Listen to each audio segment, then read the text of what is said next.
Have you ever felt like a stranger in your own life, as if every word that comes out of your mouth is misinterpreted, every gesture you make is judged before it is even understood?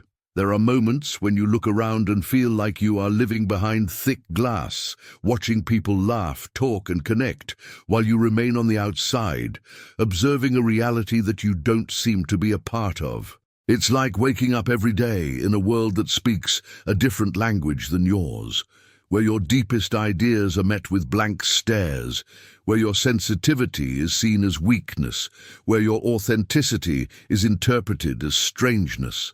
Franz Kafka understood this visceral pain in a way that few writers have been able to capture. He knew that there is a special category of people in this world, beings who carry a different light, a keener perception, a sensitivity that enables them to see beyond the superficial appearances of reality. These people, whom he would call chosen by the very nature of their souls, live a silent and constant crucifixion. It is not a physical crucifixion, but something much deeper and more painful.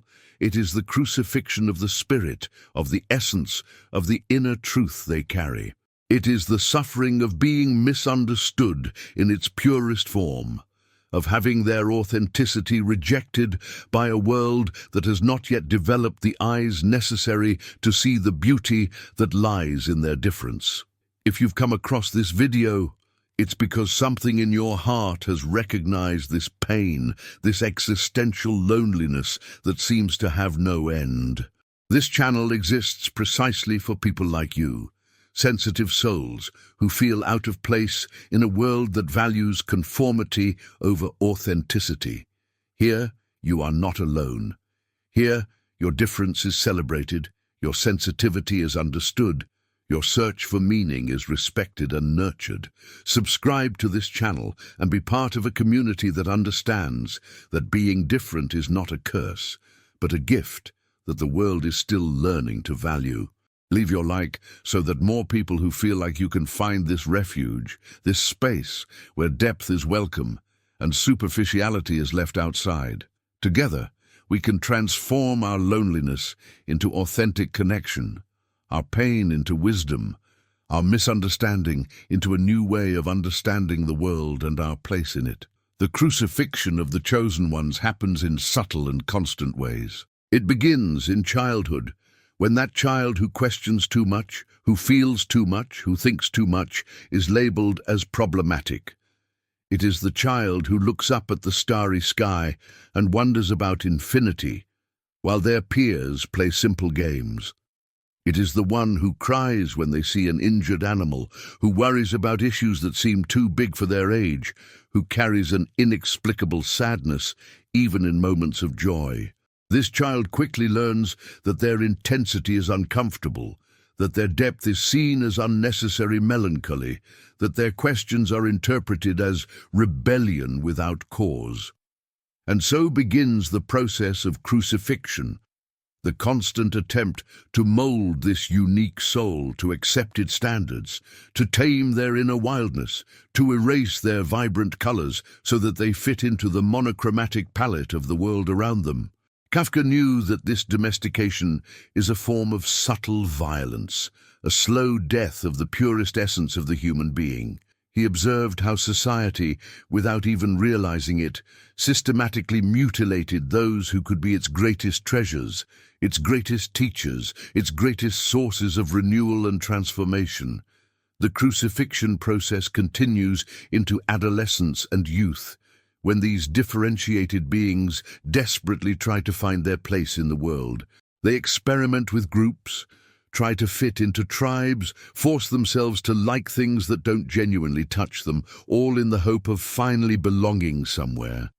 But there is always something that doesn't fit, always a part of them that remains on the outside, observing, questioning, feeling that they are playing a role in a play they did not choose to participate in. It's like wearing clothes that don't fit. You can force the zipper, you can adjust here and there, but the discomfort remains constant, reminding you that it wasn't made for you.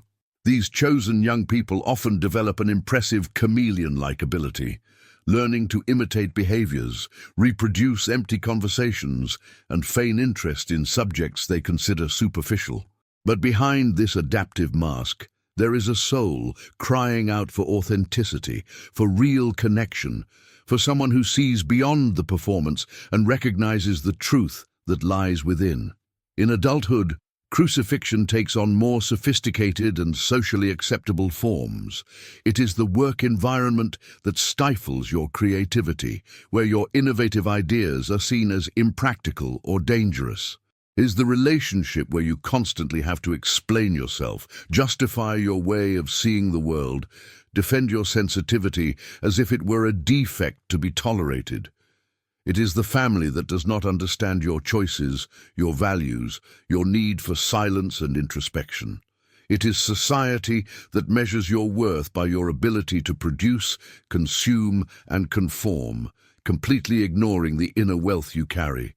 Kafka understood that this form of violence is even more cruel than physical violence because it attacks exactly what is most sacred in human beings, their ability to be authentically themselves. It is like having a source of pure water inside you and being constantly forced to drink from contaminated wells until you begin to doubt the quality of your own water.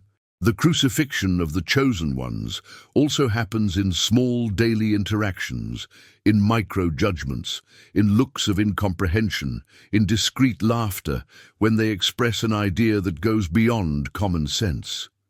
It is the awkward silence that forms when they mention a book that deeply touched their souls, a song that made them cry, a spiritual experience that transformed their perception of reality. It is the feeling of always translating their inner language into a more palatable, more digestible, more acceptable version for the outside world. Like a poet forced to write only technical manuals, these beings learn to hide their metaphors, bury their analogies, silence their inner music so as not to disturb the cacophony of the world around them. Kafka knew that this constant translation is exhausting, that always living on the surface when you are naturally profound is a form of refined torture.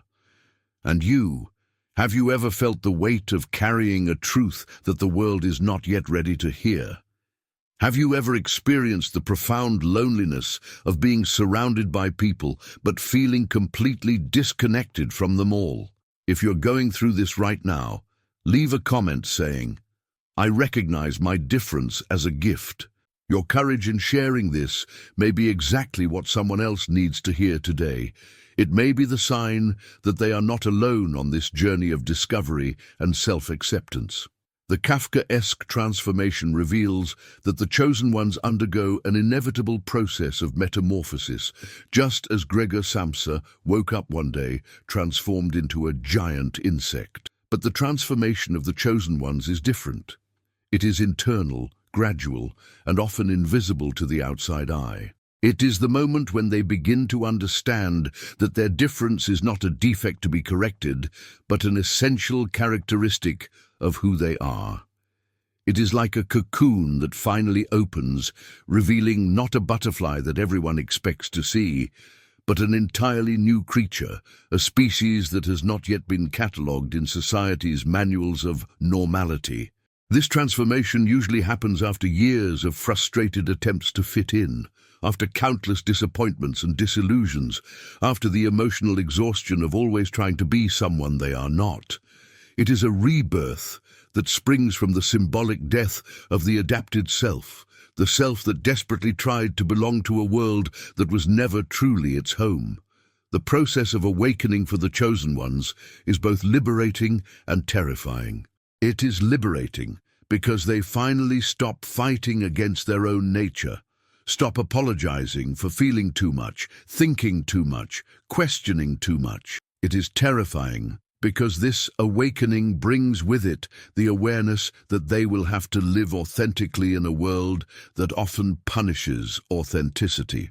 It's like deciding to speak your native language after years of pretending you only knew foreign languages. Suddenly, conversations become more difficult, relationships are tested, Social structures that once offered some comfort prove inadequate to accommodate your new way of being. Kafka understood that this awakening is irreversible. Once you see the cage, you can no longer pretend you are flying free. Once you recognize your authentic nature, returning to performance becomes impossible. The existential loneliness of the chosen ones takes on very specific characteristics. It's not simply the absence of people around you, but the presence of people who cannot see who you really are. It is like being at a party where everyone talks about the weather, while you carry inner storms that no one notices. It is smiling politely during conversations that your soul considers superficial, while longing for dialogues that touch on the fundamental questions of existence. Why we are here, what is the meaning of suffering, how to find purpose in a seemingly indifferent universe. This loneliness is accentuated by the fact that the chosen ones often feel an inexplicable responsibility for the world around them, a need to contribute something meaningful, to leave a mark that goes beyond the material and the temporary. They carry an inner urgency, a sense that they have a mission to fulfill, but they live in a society that seems more interested in entertainment than in transformation.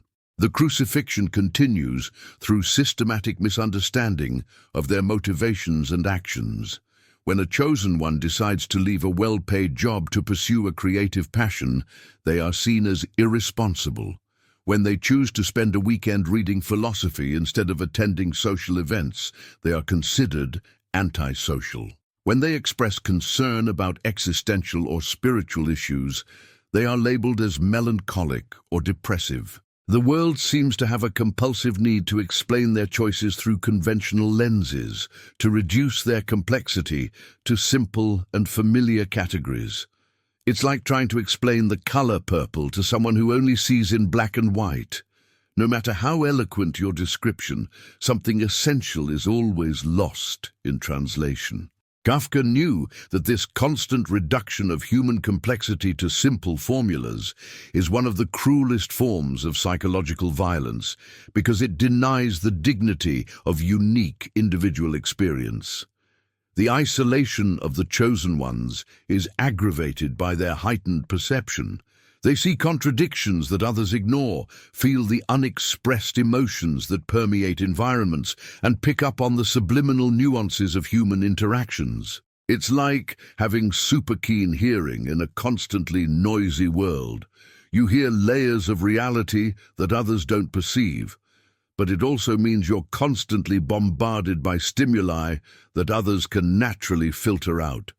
This hypersensitivity makes them excellent counselors, inspired artists and deep thinkers, but it also leaves them vulnerable to constant emotional overload. They absorb the pain of others like sponges, carry collective anguish as if it were their own, and feel responsible for healing wounds that were not even created by them. The crucifixion reaches its peak when the chosen ones try to share their discoveries, their perceptions, their creations with the world. It is the artist who paints pictures that no one understands, the writer who writes books that are considered too depressing, the thinker who develops ideas that are seen as too abstract or impractical. It is like offering clean water to people who have become accustomed to murky water. Often, purity is rejected not because it is not good, but because it exposes the impurity of what was already being consumed. The chosen ones often discover that their greatest qualities are exactly what they are most criticized for. Their ability to feel deeply is seen as emotional instability. Their need for authenticity is interpreted as difficulty adapting. Their search for meaning is considered a waste of time in a world focused on superficial productivity. Society develops sophisticated mechanisms to tame the chosen ones, to channel them in directions that are less disruptive to the status quo. They are offered money to turn their art into a commercial product. They are presented with career opportunities that promise stability in exchange for renouncing authenticity. They are offered relationships that require them to become more palatable versions of themselves. Kafka observed how these mechanisms are presented as social benevolence, as help for these people to fit in better in the world. But in reality, they are subtle forms of capture and neutralization, ways to prevent these transformative beings from actually transforming anything. It's like offering a golden cage to a wild bird. It may seem luxurious, but it's still a prison. The suffering of the chosen ones is intensified by the constant pressure to justify their existence through external criteria. They are constantly questioned about the practical usefulness of their reflections, the economic value of their creations, and the social relevance of their existential concerns. It is like asking a tree to justify why it produces oxygen, or the sun to explain why it warms the earth. Some contributions are so fundamental that they transcend the need for rational justification. But we live in an age that only values what can be measured, weighed, monetized. The chosen ones carry the burden of being constantly questioned about the value of their contributions, while obviously destructive contributions are accepted without question because they generate immediate profit or entertainment. Crucifixion also happens through romantic and family misunderstanding. The partners of the chosen ones often feel neglected when they need time to process their inner experiences, to create, to reflect. Families worry about their unconventional choices, pressuring them to seek safer and more predictable paths. It's like trying to explain to people living in the desert why you need water. They may understand it intellectually, but they cannot viscerally comprehend the urgency of that need. The chosen ones often find themselves having to choose between relationships and authenticity, between family approval and personal integrity, between social security and spiritual growth. These choices are particularly painful because they deeply value human connections, but cannot sustain them at the expense of their own essence. The Kafkaesque transformation reveals that this crucifixion has a greater purpose, although that purpose is often invisible during the process. Just as a seed must die for the tree to be born, the chosen ones must undergo the symbolic death of their hopes for normality so that they can be reborn in their true nature. It is an alchemical process where the lead of social misunderstanding is transformed into the gold of deep self-understanding. Kafka understood that this suffering is not useless or accidental. It is the raw material of transformation, the fuel of conscious evolution, the price of authenticity in a world that prefers illusion to truth. The loneliness of the chosen ones gradually reveals itself not as a punishment, but as a laboratory where they develop unique abilities. It is in forced silence that they learn to hear more subtle voices, voices that speak of truths that the noise of the world usually drowns out. It is in social rejection that they develop a deeper connection with themselves, discovering inner resources that people who are constantly validated externally never need to develop. It is in misunderstanding that they learn to trust their own internal compass, to navigate reality using stars that only they can see. This forced loneliness becomes paradoxically a source of connection with deeper dimensions of existence. The awakening of the chosen ones reveals that their excessive sensitivity, which has always been seen as a weakness, is actually an extremely refined instrument of perception. It is like having an emotional microscope that allows them to see structures of reality invisible to normal eyes. They can detect falsehood where others see sincerity, perceive pain where others see only social masks, and feel the underground waves of emotion that move human groups.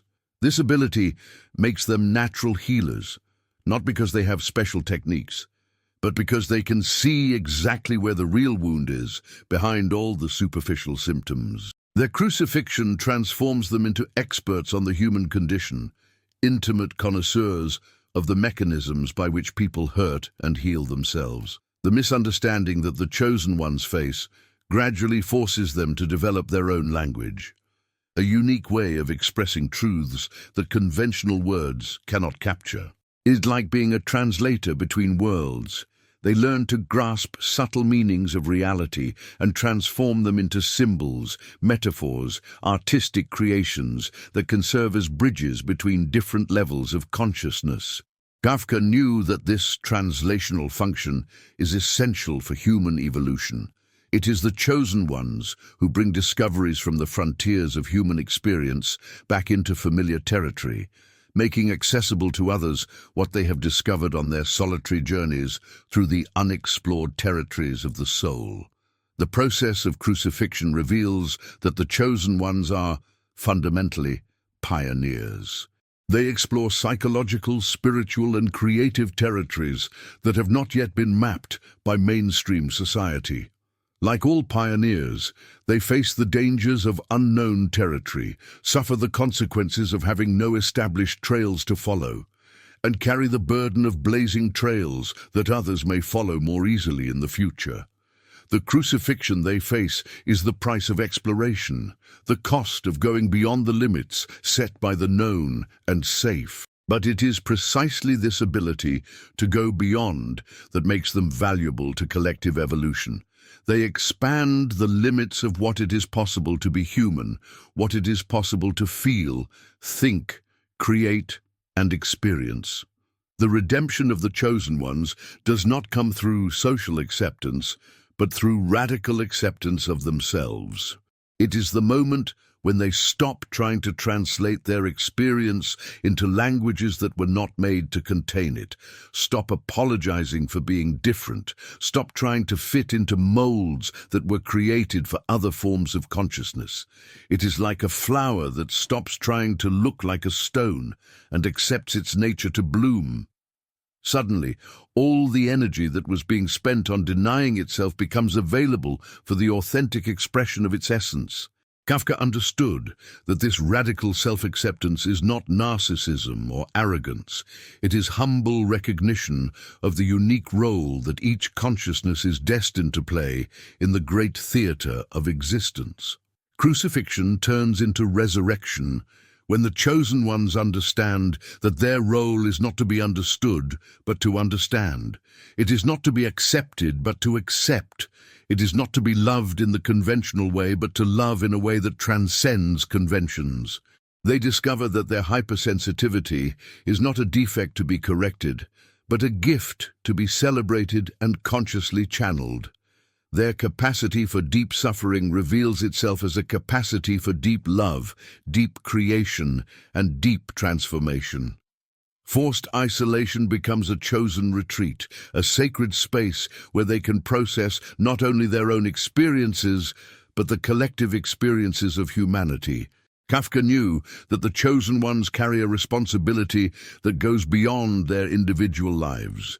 They are sensitive antennae that pick up the first signs of necessary changes in the collective consciousness. They are like canaries in coal mines. Their sensitivity enables them to detect environmental, psychological, and spiritual toxicities before they become obvious to others. Their pain often reflects not only their personal processes, but the collective pains that have not yet fully emerged into social consciousness. That is why their crucifixion is so intense. They are not only processing their own transformations, but serving as catalysts for transformations that humanity as a whole needs to undergo. The journey of the chosen ones reveals that authenticity is a lonely path at first, but gradually attracts other authentic beings. It's like a specific radio frequency. At first it seems like no one is tuned in, but slowly other people begin to find that station and discover that they have been searching for that music for a long time. The chosen ones who manage to go through the process of crucifixion and resurrection become beacons for others who are beginning their own journey of self-acceptance. They don't need to preach or convert. Their simple, authentic presence in the world is a silent invitation for others to also dare to be true to themselves. The final realization that the chosen ones reach is that their difference is not a cosmic accident or a divine mistake, but an evolutionary necessity. The diversity of consciousness is as important to human evolution as biological diversity is to the evolution of species. The chosen ones represent necessary mutations in the collective consciousness, experiments of existence testing new ways of being, feeling, thinking, creating. Their crucifixion is the test of endurance. Only those who can maintain their authenticity under extreme pressure are qualified to serve as models for future generations of more evolved consciousnesses. Franz Kafka teaches us that the crucifixion of the chosen ones is not a tragedy to be avoided, but a sacred process to be honored. It is through this extreme pressure that coal turns into diamonds, that common metals become gold, that ordinary consciousnesses discover their extraordinary capabilities. The chosen ones who understand this stop resisting the process and begin to consciously collaborate with their own transformation. They recognize that their pain has meaning, that their loneliness has purpose, that their misunderstanding is temporary, but their contribution to the evolution of human consciousness is eternal. The final message that emerges from Kafka's work is that being chosen is not a privilege or a curse, but a responsibility. It is a call to be a pioneer in unexplored territories of human experience, to serve as a bridge between what humanity has been and what it can become. The crucifixion that the chosen ones face is the price of this responsibility, but also the source of their strength. It is in the fire of misunderstanding that they develop the temperament necessary to sustain truths that have not yet found a place in the world, but which are essential for the next stage of human evolution.